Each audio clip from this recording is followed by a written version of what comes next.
ఉన్న బంగారాన్ని విడిపించి ఆ రోజు ఆన్లైన్ రేటుకే మేము కొంటాం. Sharma gold company. Welcome to అందమైన జీవితం. నమస్తే కళ్యాణ్ గారు. నమస్తే అమ్మా జయ గారు. నమస్తే కళ్యాణ్ గారు. కళ్యాణ్ గారు, మెయిల్స్ అయితే పుంకాలుగా వస్తూనే ఉన్నాయండి. కాకపోతే ఆ మెయిల్ని చూసి ఆ పరిస్థితిని బట్టి నేను కాల్స్ తీసుకుంటున్నాను. రాత్రి మీనా అని ఒక అమ్మాయి మెయిల్ చదివానండి. సో వెంటనే డిస్కస్ చేయాలనిపించింది ఆ ఇష్యూని.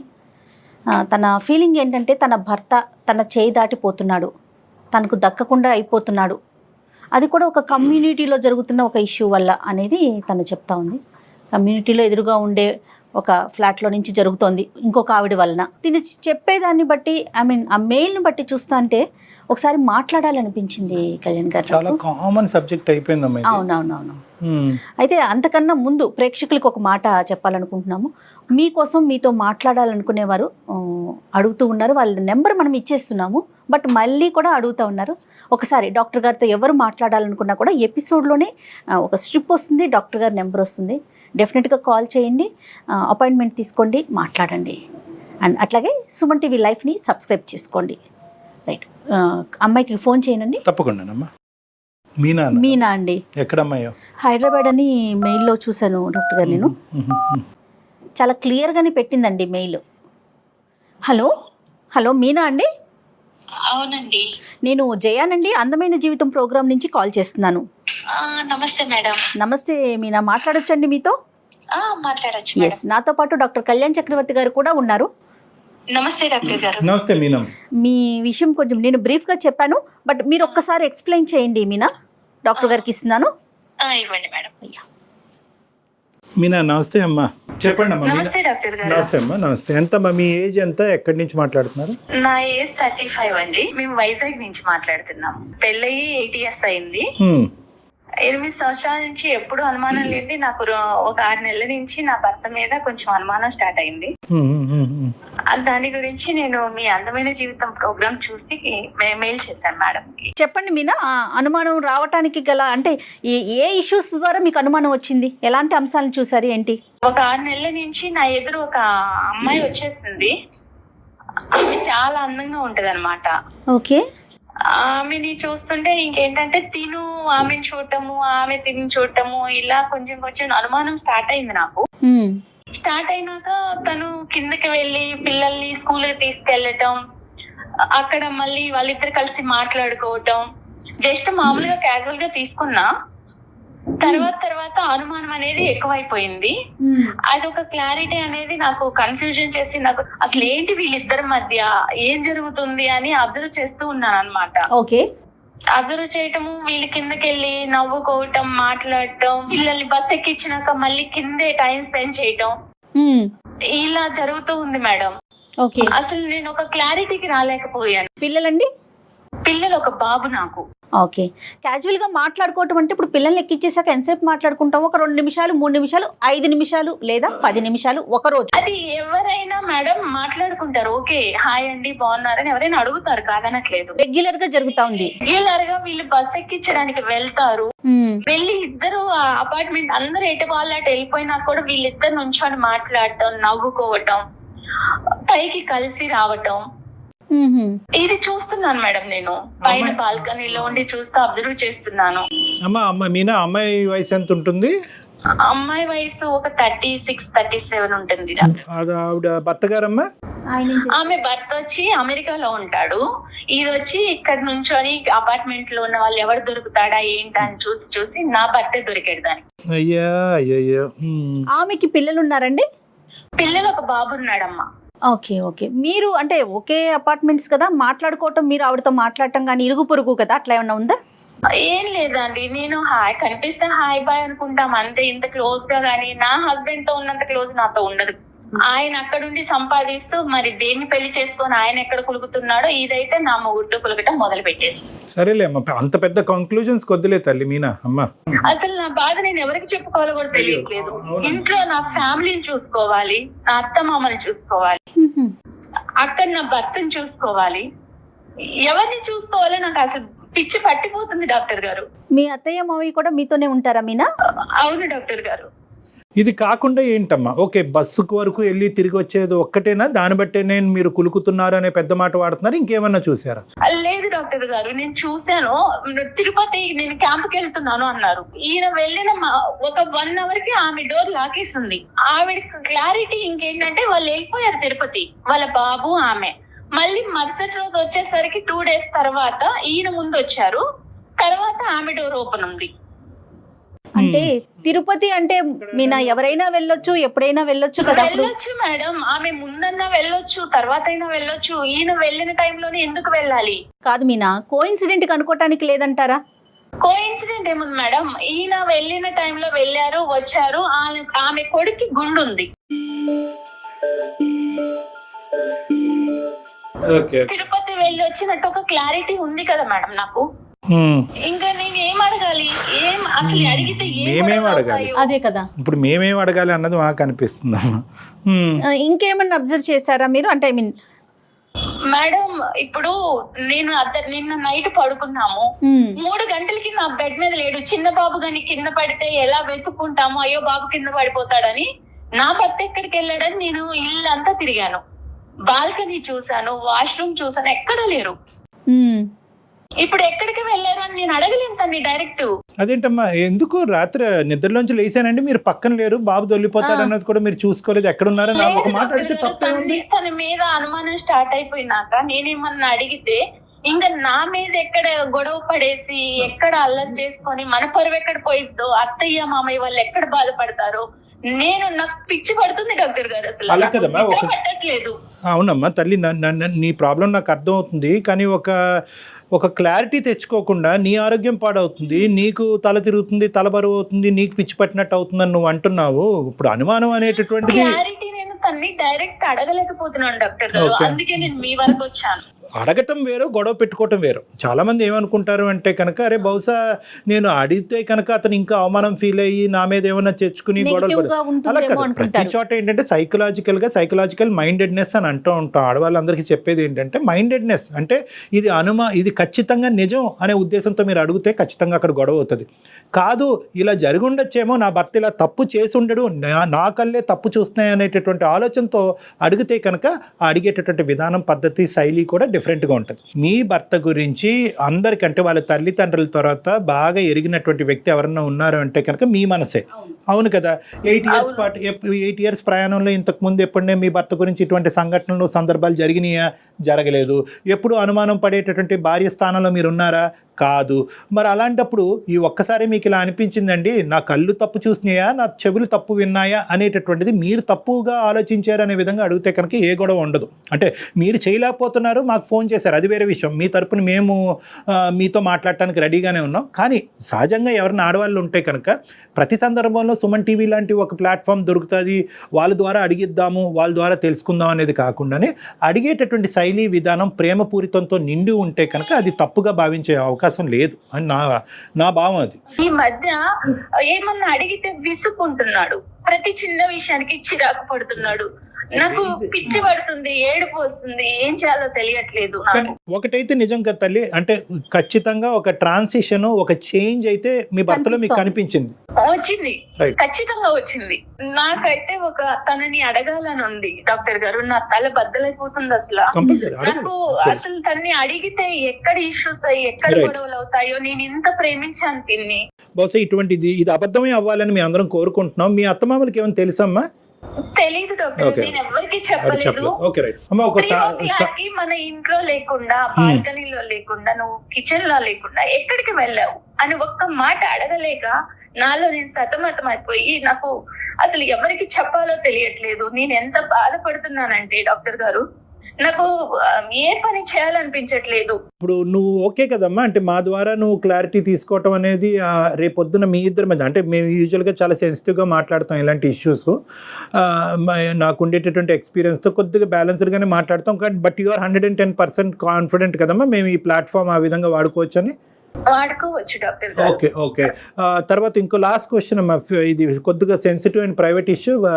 ఫిజికల్ ఇంటిమసీ ఎలా ఉందమ్మా మీ ఇద్దరి మధ్యన? అది తగ్గిందా? తగ్గిందండి. తను ఇప్పుడు ఇదివరకు ఉన్నంత ప్రేమ లేదు నాకు. మరి ఒకసారి మాట్లాడదామా మీనా? నిజాల్లాగే అనిపిస్తుందమ్మా, కానీ అబద్ధాలు అవ్వాలి అని కోరుకుంటున్నాను. ఒకసారి కలుపుదామమ్మా. లైన్ కలుపుతారండి మీరు ఆయనతో? కలుపుతాను డాక్టర్ గారు. కాన్ఫిడెన్స్ లోకి ప్లీజ్ తీసుకుంటారు. మీరు మాట్లాడే వ్యక్తి మీ కాల్ ని హోల్డ్ లో పెట్టారు. దయచేసి ఆయన్ని కనెక్ట్. అయితే రీజన్స్ చాలా తక్కువ అనిపిస్తున్నాయి కళ్యాణ్ గారు నాకైతే. జస్ట్ కింద మాట్లాడుకోవటం సరే, నైట్ మిస్ అవటం అనేది మీరు నిజంగా ఆలోచించాలి.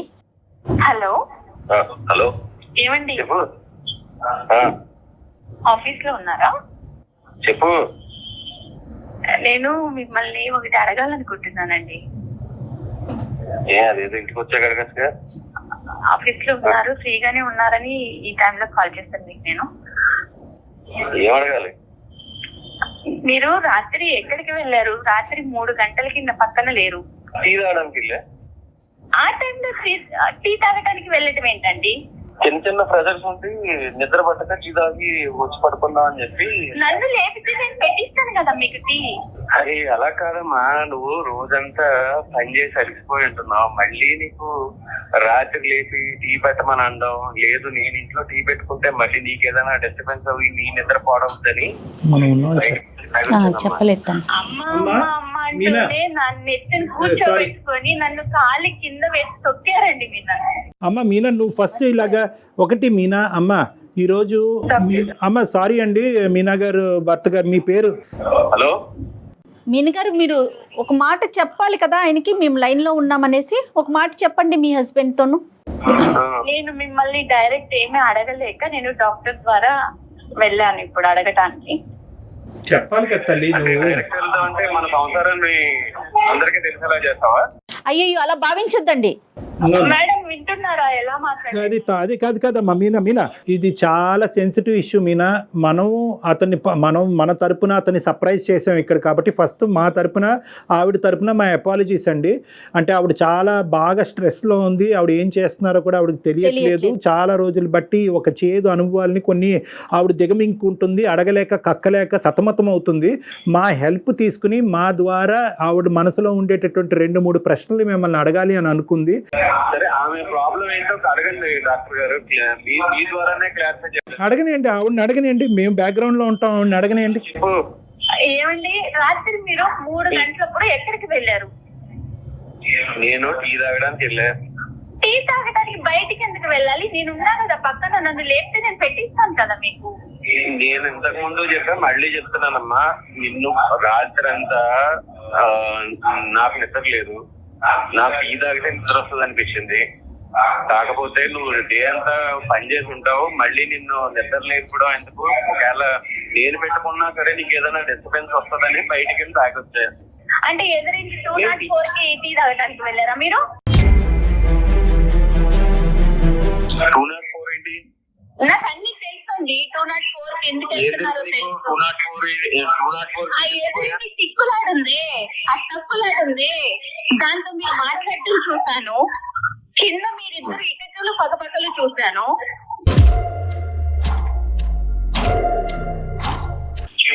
మేమిద్దరం ఏకైకలు పక్కపక్కలు ఇప్పుడు పిల్లల్ని స్కూల్ కి డ్రాప్ చేయడానికి వెళ్ళినాక 15 నిమిషాలకి పైకి వస్తున్నారు మీరు. ఆవిడ మొత్తం అడిగేస్తున్నారు.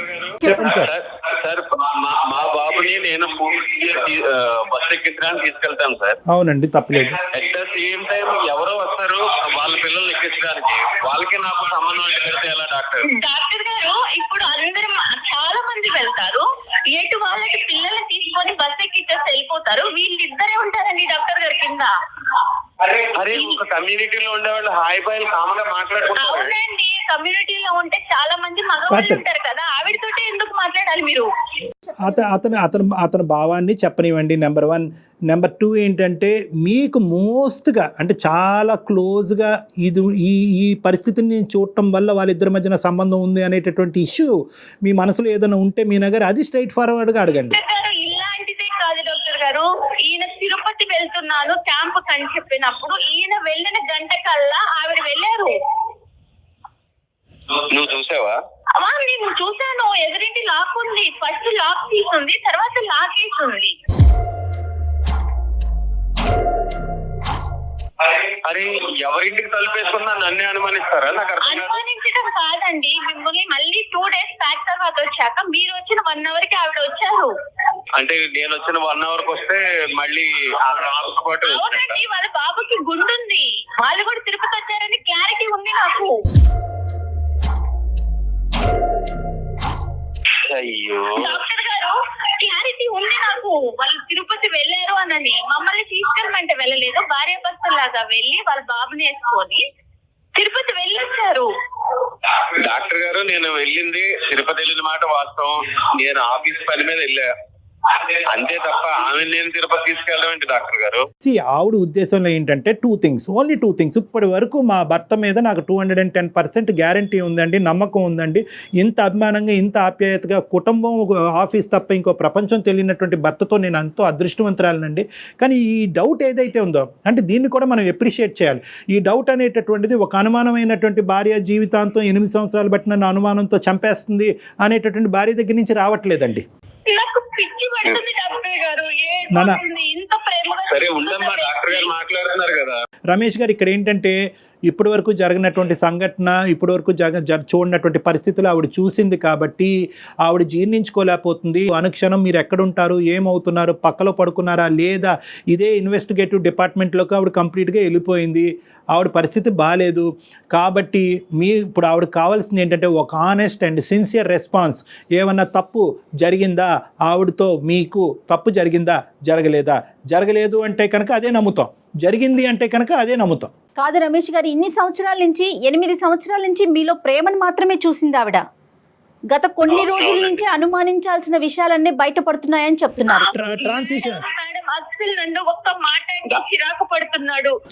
మంచి నీళ్ళు ఇచ్చినా చిరాకు పడుతున్నాడు, షూ తొడుస్తున్నా చిరాకు పడుతున్నాడు. అది పట్టుకోలేకపోతున్నాను మేడం, నేను అంత ప్రేమించిన భర్త అలా చిరాకు పడుతుంటే.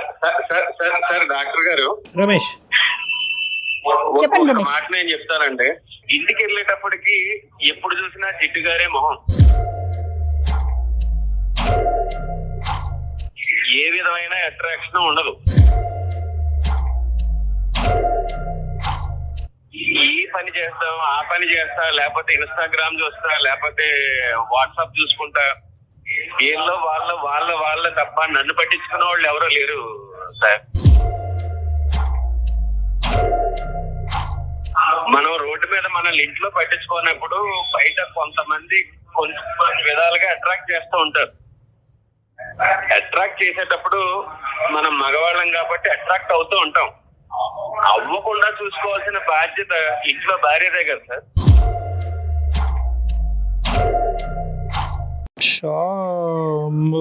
రమేష్, ఆయన వర్షన్ ఆయన చెప్పాడు కదా. ఉండమ్మా మీనా, ఒక్క నిమిషం, నీ వర్జన్ చెప్ది గానీ. ఏం మాట్లాడుతున్నారు రమేష్ గారు? అసలు మీరు ఇంట్లో మేకప్ వేసుకుని ఉంటారండి ఆడవాళ్ళు. సడన్ గా 8 సంవత్సరాల తర్వాత ఒక భార్య జిడ్డు మొహంతో కనిపిస్తుంది అనే ఫీలింగ్ మీకు వచ్చింది అంటే రమేష్, ఖచ్చితంగా ఇక్కడ జిడ్డు మొహం కంటే అక్కడ ఏదైనా అట్రాక్షన్ ఎక్కువైందా అన్నది మనం ఆలోచించుకోవాలి. ఒక్కసారి మీరు ఆలోచించండి రమేష్, మీరు ఏం మాట్లాడుతున్నారు? మీరు ఫస్ట్ ఆఫ్ ఆల్ ఏంటంటే, అక్కడ ఒక అట్రాక్షన్ కనిపించిన తర్వాత ఇక్కడ డిస్ట్రాక్షన్ మొదలైందా, లేదంటే ఇక్కడ ఈ డిస్ట్రాక్షన్ మొదలైన తర్వాత అక్కడ అట్రాక్షన్? ఏదైనా తప్పేలేండి, ముందేంటి వెనకట్లే, కానీ రెండు తప్పులే. డాక్టర్ గారు, మీరు చాలా కూల్ గా మాట్లాడుతున్నారండి. నేను ఆయన వర్షన్ వింటే నేను కూల్ గా మాట్లాడలేకపోతున్నాను ఒక ఆడపిల్లగా. పెళ్ళైన కొత్తలో మొహం బాగుంది, ఇప్పుడు పిల్లలు, అత్త, మామ అందరినీ చూసుకుంటా నీకు పెళ్ళైనప్పటి నుంచి నువ్వు అలాగా ఉన్నావు. నాకు ఇంతకుముందు ఆపర్చునిటీ లేదు. నా మొగుడు అమెరికాలో ఉంటే నేను కూడా దానిలాగే చిచి అలా మాట్లాడకండి మీనా, అలా మాట్లాడకండి. కాదు మేడం, ఒక ఆడదానిగా మీరు అర్థం చేసుకోండి నా బాధని.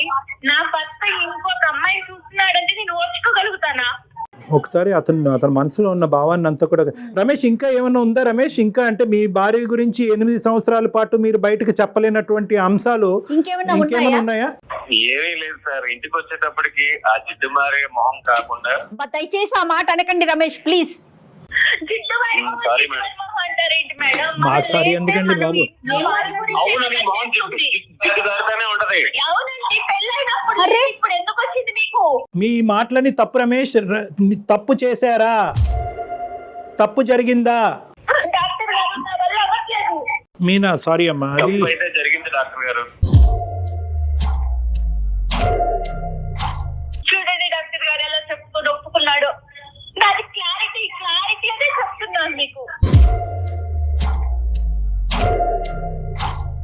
తప్పు జరిగింది అనేటటువంటిది సమర్థించుకుంటున్నారా రమేష్? పశ్చాత్తాపం పొందుతున్నారా ఇప్పటికైనా రమేష్? పశ్చాత్తాపమే పొందుతున్నానంట. ఆ అమ్మాయి గుండె పగిలి చచ్చిపోద్దయ్యా.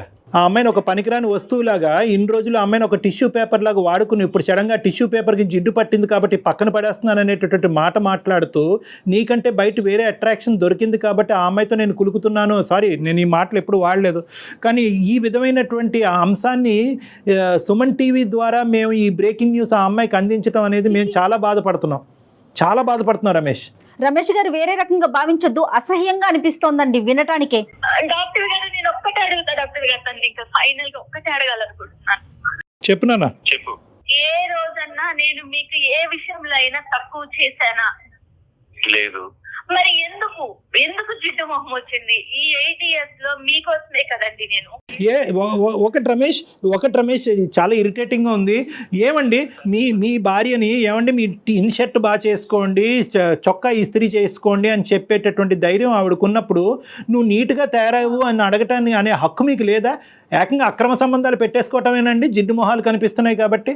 ఇంతేనా జీవితం అంటే? ఇంతేనా బంధం అంటేనే? ఇంతేనా పెళ్ళి అంటే? మారదు డాక్టర్ గారు. సార్ ఎలా చెప్తారండి మీరు మారినారని? మీరు చెప్పి చూసారా? ఏ రోజున నాకు చెప్పారా? మీరు చెప్పేది ఏంటండి? చెప్తే రెడీ అవుదా అమ్మాయి? చెప్తే మీకు కావాల్సినటువంటి విధంగా ఉండదా? ఇంత కష్టాన్ని కొని తెచ్చుకుంటుందా? పెళ్ళైనప్పుడు ఎలా ఉన్నారో, ఒక 8 ఏళ్ళు సంసారం చేసి ఒక పిల్లకి ఒక పిల్లోడికి తల్లి అయిన తర్వాత కూడా అలానే ఉంటారండి ఆడవాళ్ళు. ఇక్కడ ఎలా ఉంటాము డాక్టర్ గారు? అత్త మామలకి సేవ చేసుకోవాలి, పెద్ద అత్తయ్య. అమ్మాయి సామాన్య గృహిణి, ఎలా ఉంటారండి? నేను ఏ టు జెడ్ చూసుకుంటాను. అమ్మ ఇలాంటి సంఘర్షణలు జీవితంలో చాలా కామన్. బ్యాడ్ లక్, ఇది బ్యాడ్ లక్ కాదనట్లేదు. కానీ ఈ రోజు నుంచి అయినా కూడా రమేష్లో ఏమైనా మార్పు వచ్చిందా, కనువిప్పు కలిగిందా అనేటటువంటి అంశం అతను తెలుసుకోగలిగితే కనుక ఏ ప్రాబ్లము లేదమ్మా. కాదు నేను చేసినటువంటిది తప్పు కాదు, దీన్ని వెనక అనేటటువంటి తన తప్పుని సమర్థించుకునేటటువంటి తత్వం అతనికి ఉంటే కనుక బహుశా జీవితంలో చాలా కష్టాలు వచ్చే అవకాశం ఉన్నాయి. నేను తప్పు చేశాననే పశ్చాత్తాపం ఉంది.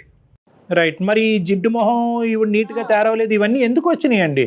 అంత చక్కగా చేసి ఇంతవరకు మీకు తన జీవితాన్ని త్యాగం చేసేటటువంటి ఒక ఆడదాని గురించి అసలు మీకు నోరు ఎలా వచ్చింది అలా మాట్లాడటం గురించి? నేను తప్పు చేశాను కదా డాక్టర్ గారు, నేను ఇలా ఉంది నా అందాన్ని కూడా నేను మర్చిపోయాను. నేను తప్పు చేశాననేటటువంటి భావంతో బాధపడి ఒక డిఫెన్స్ మెకానిజం ఉపయోగిస్తున్నాడు. ఏంటంటే నేను తప్పు చేశాను కదా, ఆ తప్పుకి ఇదిగో నువ్వే కారణం అని చూపెట్టేటటువంటి ప్రయత్నం చేస్తున్నాడు. కానీ అతనిలో ఒక మంచితనం ఉంది, మార్పు వచ్చేదానికి అవకాశం ఉంది. అతను కేవలం నీ సైడ్ ఏదో చూపెట్టాలి కాబట్టి, అతను తప్పుని సమర్థించుకోవాలి కాబట్టి మాట్లాడేటటువంటి మాటలే. నువ్వు చేసినటువంటి ఇప్పుడు వరకు నువ్వు చేసినటువంటి ఏ కార్యక్రమం కదా మీ అత్తగారికి కానీ మీ భర్తకు కానీ అందరూ సమర్థిస్తారు. మీ భర్త గారికి కూడా బాగా తెలుస్తుంది, రమేష్ కూడా బాగా తెలుస్తుంది. ఫైనల్ గా మీరు ఏం చెప్తారు చెప్పండి, మీ ఒపీనియన్ చెప్పండి. మీరు ఏం చేయదలుచుకున్నారు? ఆ అమ్మాయి కాన్ఫిడెన్స్ ఇవ్వండి, ఒక నమ్మకం ఇవ్వండి. ఇక మీదట ఇలాంటి తప్పు అయితే జరగదు. నేను నీకు మాట ఇస్తున్నా, ఇప్పుడున్న మన ఫ్లాట్ సేల్ చేసి వేరే ప్లేస్ కి మనం షిఫ్ట్ అయిపోదాం. మన సొంత ఫ్లాట్ వదులుకొని మనం ఎందుకు వెళ్ళాలి చెప్పండి ఒక్కటి.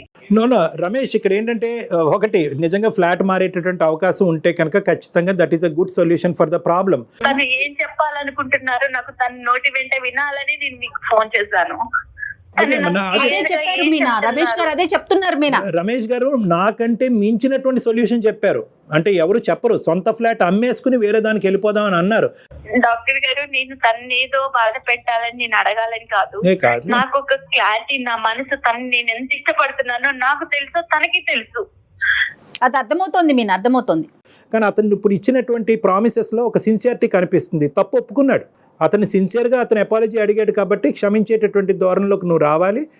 నమ్మకంగా మళ్ళీ మీరు ఇద్దరు కూడా హ్యాపీగా ముందుకు ప్రయాణం కొనసాగించాలమ్మా. సరే డాక్టర్ గారు. ఓకేనా? All the best Meena. అతను అడిగాడని కాదు కానీ నీ గురించి కూడా నువ్వు చూసుకో అమ్మా. Okay, compulsory. All the best, good luck అమ్మా. God bless both of you. Ramesh, all the best and thank you for talking to us. Okay అమ్మా, ఓకే మీనా, బాయ్. ఈ అమ్మాయి యొక్క ఫ్లెక్సిబిలిటీని మనం అప్రిషియేట్ చేయాలమ్మా.